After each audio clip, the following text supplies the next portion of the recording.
Hey everyone. So it's Jess and Zena, and we're fighting off migraines to stream today. So I figured I'd do a fun day and talk about something that I've been really passionate about, and I've had to make my Discord list do that 5,000 times, so I might as well just tell everyone about it now.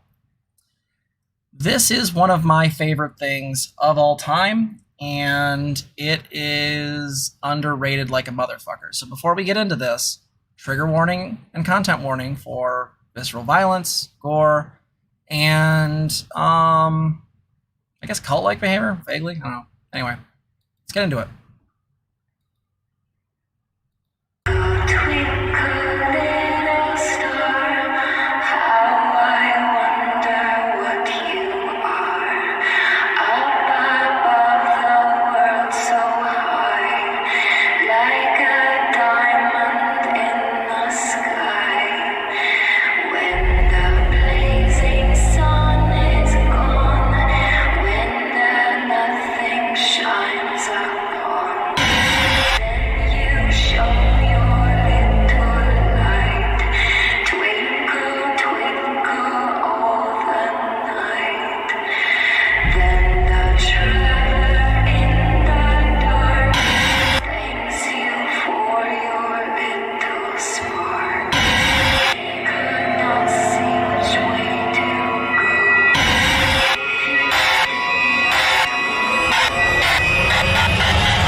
So, what we're going to be talking about is Dead Space.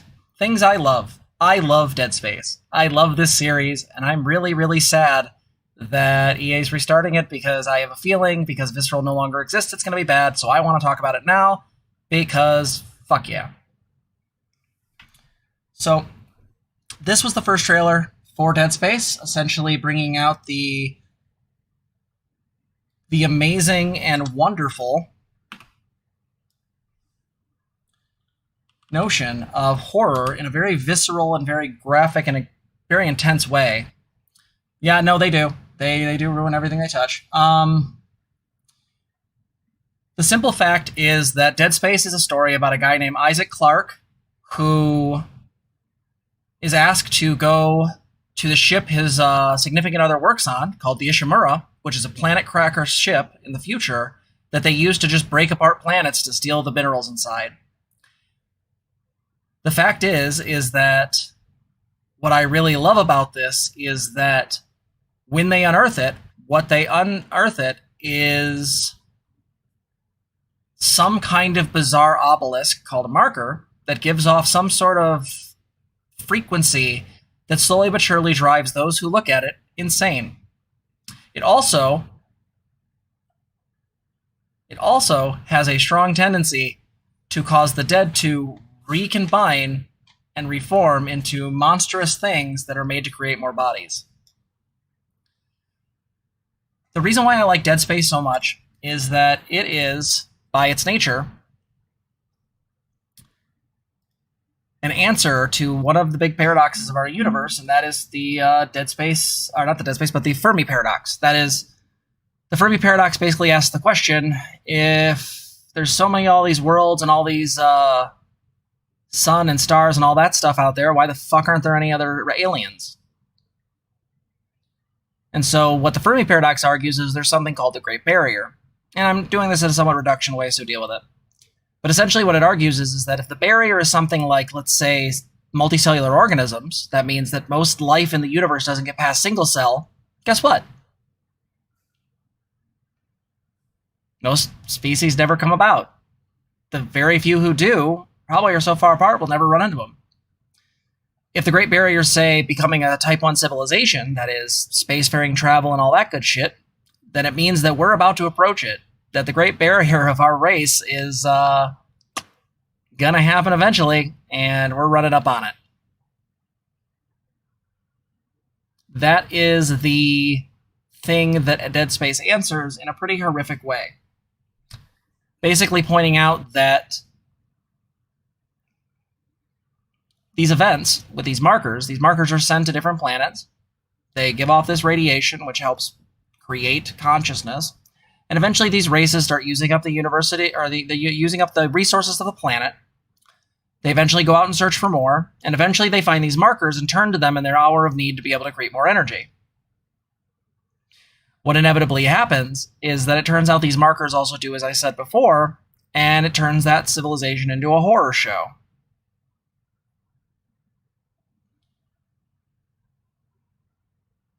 What inevitably happens is once most of the biomass on the planet is converted to necrotized flesh, they all make their way to the marker, and then it starts a thing called convergence.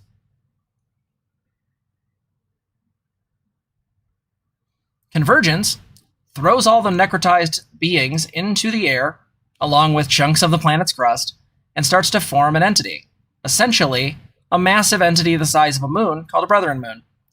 And these entities basically create the markers and give off this energy in order to trick people into using them and essentially dooming their civilization.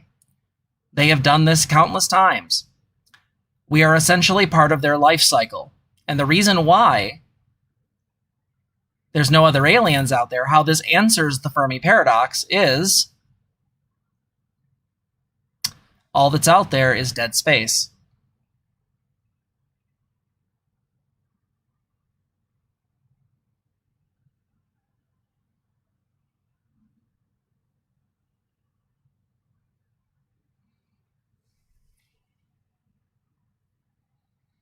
So this was the trailer for Dead Space 3, and I think it's worth a watch. Give me 1 second.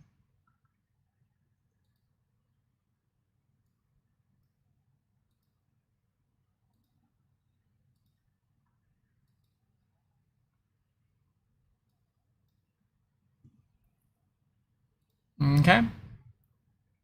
And so this is the game where you find out about the Brethren Moons, and you find out about this.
Space 3, rated M for...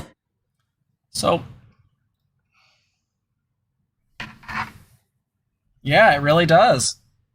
That Phil Collins cover fucking works it. Hopefully that doesn't get demonetized. If it does, doesn't matter. Fuck it. I don't care. But, yeah.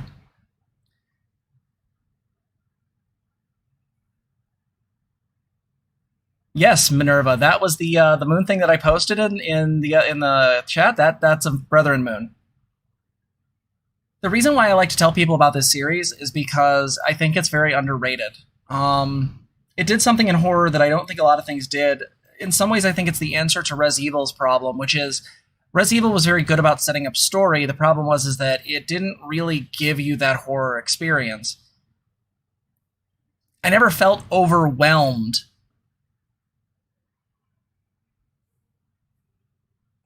in Res Evil. I never felt like I couldn't handle a situation. In Dead Space, I do. In Dead Space, you are swarmed. You have things jumping out of vents. You have... Yeah, it is an ETI from Eclipse Phase. That's true. But yeah, I mean, you can see let's go over here real quick, seeing as how we're just fucking around. Dead Space wiki. Like, I highly recommend this series. It's real good. Dead Space 3 is a little rough because EA took a lot of controls on it. It's got a lovely trailer, but yeah.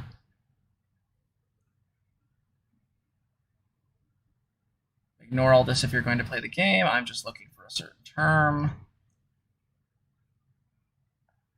So the story of this game is essentially, in trying to escape a cult known as Unitologists, people that believe the markers are going to bring about some sort of religious rapture that's going to blend all of life. They're not wrong, they're very, very bad. But essentially what comes down is that they are, in a moment of desperation, go to a planet called Tau Volantis, which is the home of the remains of a former species. And at first they believe this moon is the place where all of the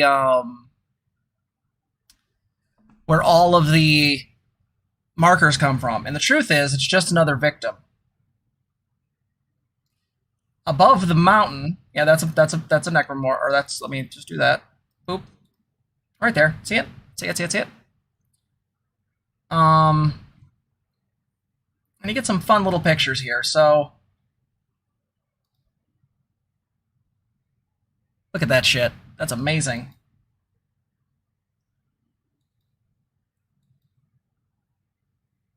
So above this planet is a moon that seems to be frozen and broken. It's because they were able to stop it. They were able to freeze it temporarily.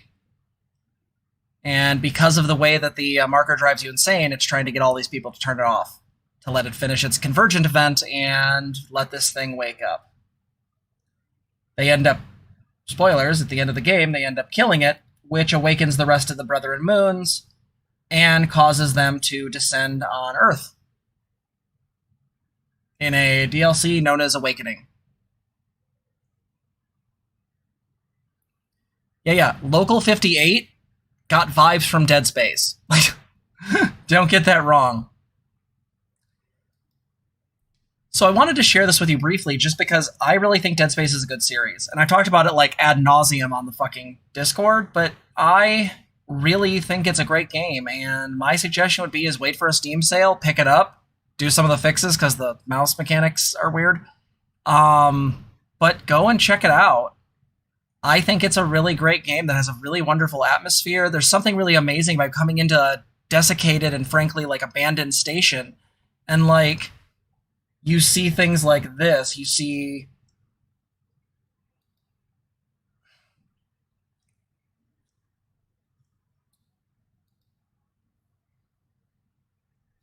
see if I can find a good picture. I cannot. But you come in and written on the wall in blood literally says cut off their limbs. Because that's how you defeat them. These things don't really take body shots well. They just kind of absorb them. It's fine.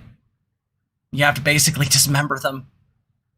So I bring this up to you because I want people to check out fun things. This is something I have a lot of love for. And as part of the Things I Love series, this is what we talk about. We want to talk about positive things. I like the Dead Space series. I think it's really interesting and nihilistic. I think it's really fun, and it's interesting to think of a being that literally uses whole civilizations as part of its essentially its life cycle. Hey everybody, thank you so much for watching. If you like this video, please like, comment, and subscribe. You can also ring the bell if you want to be notified of our videos. If you want to help the channel, you can donate at streamlabs.com/transgirltherapist/tip. You also can become a patron at patreon.com/transgirltherapist. Low as $3, you can support our channel. Thanks for watching.